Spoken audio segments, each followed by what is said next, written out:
I had started thinking about gays in the circus thanks to you, and the carnival and the sideshows, but I hadn't really thought of black people so much. But reading this, I was amazed that Ringling in 1908 installed a black band leader, and I was talking to you a bit beforehand, but a lot of black musicians found that same sort of haven in that world. Yeah, well, like Ringling used an Italian sideshow band. There was a lot of Italian bands in the circus business for a while, but there was a big wave of black entertainment and show business in the 1850s. In fact, in Clipper, it actually said, we recommend that acts start blacking up if they want to find work, because Negroes, the Negro business is where it's at. Of course, minstrel entertainment was just coming in. Minstrels was really big. Jubilee singers have been to Europe, and we're just rocking them in all the big music halls, and so black entertainers came into their own. But it took a while. The black entertainment was always, the minstrel shows were always part of a circus, but often in the latter part of the concert.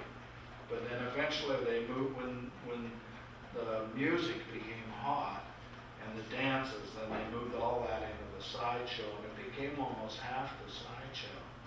And eventually all these shows were more or less forced to hire black bands, and they became big, and it became half of the sideshow entertainment was the minstrel show.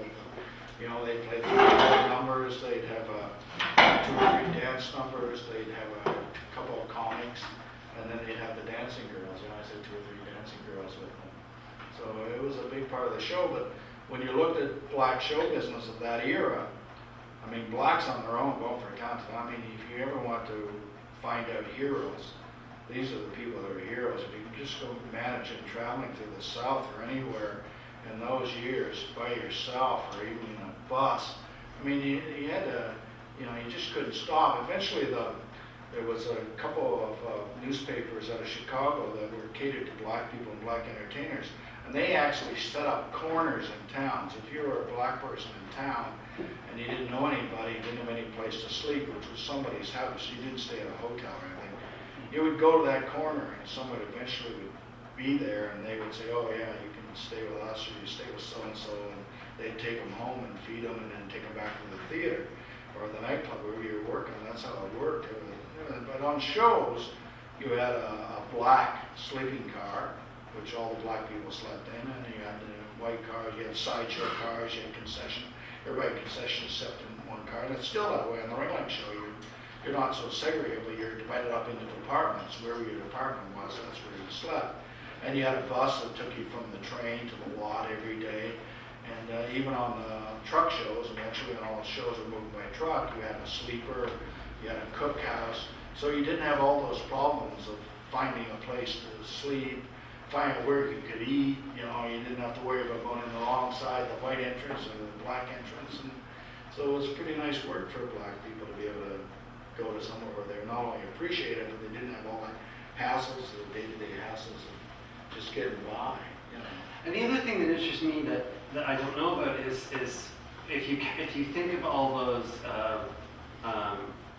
black musicians and black shows in the Midway, basically you're building up to rock and roll in a way. You're getting a lot of people exposed to music they might not, and people they might not, and then suddenly it bursts into rock and roll in the 60s. In fact, the early, in the 60s and late 50s, the jig shows on carnivals were most of them were called rock and roll shows. And Little Richard started on a black review show on a carnival.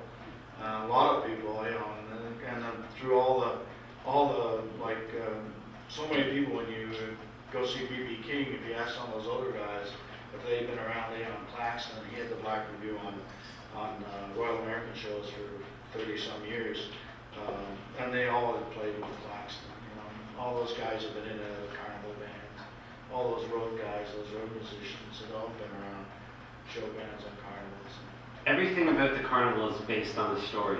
If you're a talker out front, you have a story. Right. If you're a freak, you're peddling a story, whether or not you're born that way. Right. It seems to me after years on the road, you accumulate stories that you pass on. Right.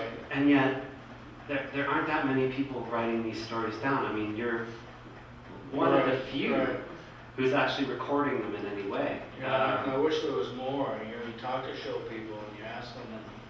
And in fact, I had a guy that actually sent me money for a book, and I forgot all about it. And he phoned me up, and he tells me, he's got terminal cancer. He's, a few months to live. He wants the book, and then he's an old Carney guy. He starts telling me all these stories, And you think, well, that's all you got is memories and stories. But and when Carnival or show people get together, that's what they do. Yeah. They jackpotting. You sit down and start talking and Yeah. stories, and then that way, you're like the Indians in a way. You're passing the traditions on. It's Yeah. all verbal, word of mouth, Yeah. right? And that's also, as a young guy in show business, how you learn things, because you hear a story, and pretty soon that problem crops up on your own operation, and you've heard this story, how it was handled, or what the person did, and it helps you solve the problem. Well, I'm just glad you're writing the book,